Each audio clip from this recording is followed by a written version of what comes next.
بسم اللہ الرحمن الرحیم۔ السلام علیکم ورحمۃ اللہ وبرکاتہ۔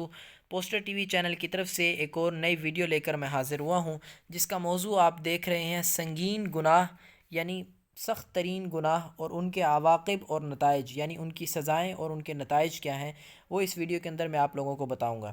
نمبر 1، جس گناہ سے عمر اور رزق کم ہو جاتا ہے وہ کون سا گناہ ہے؟ وہ ہے ماں باپ سے بدسلوکی۔ جو شخص ماں باپ سے بدسلوکی اختیار کرتا ہے تو اس گناہ کی وجہ سے اللہ تعالیٰ اس کی عمر اور اس کی رزق کم فرما دیتے ہیں۔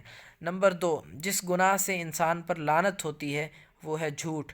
جو شخص جھوٹ بولتا ہے تو اس پر اللہ کی بھی لعنت ہے، اور نبی پاک صلی اللہ علیہ وسلم نے بھی فرمایا کہ اللہ تعالیٰ اس پر لعنت بھیجتے ہیں۔ قرآن پاک میں بھی آیت ہے لعنت اللہ علی الکاذبین، کہ اللہ تعالیٰ کی لعنت ہے کاذبین یعنی جھوٹ بولنے والوں پر۔ اور جس گناہ سے دنیا میں ہی پکڑ ہوتی ہے وہ ہے ظلم، اور جس گناہ سے عذاب خداوندی نازل ہوتا ہے وہ ہے زنا۔ نمبر 5، جس گناہ سے اللہ اور اس کے رسول صلی اللہ علیہ وسلم کے خلاف اعلان جنگ ہوتا ہے وہ ہے سود۔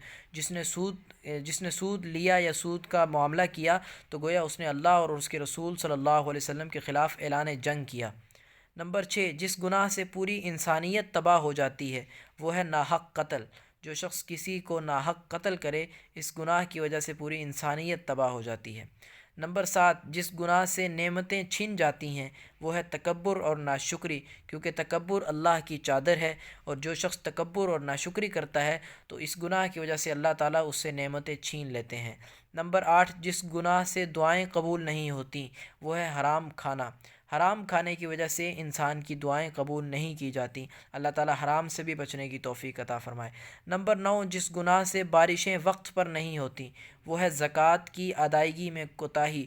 جن لوگوں کو اللہ رب العزت نے مال کثرت عطا کیا ہے، کثیر مال عطا کیا ہے، انہیں چاہیے کہ اپنی زکوٰۃ کی ادائیگی میں کوتاہی نہ کریں، کیونکہ زکوٰۃ کی ادائیگی میں کوتاہی کرنے کی وجہ سے بارشیں وقت پر نہیں ہوتی۔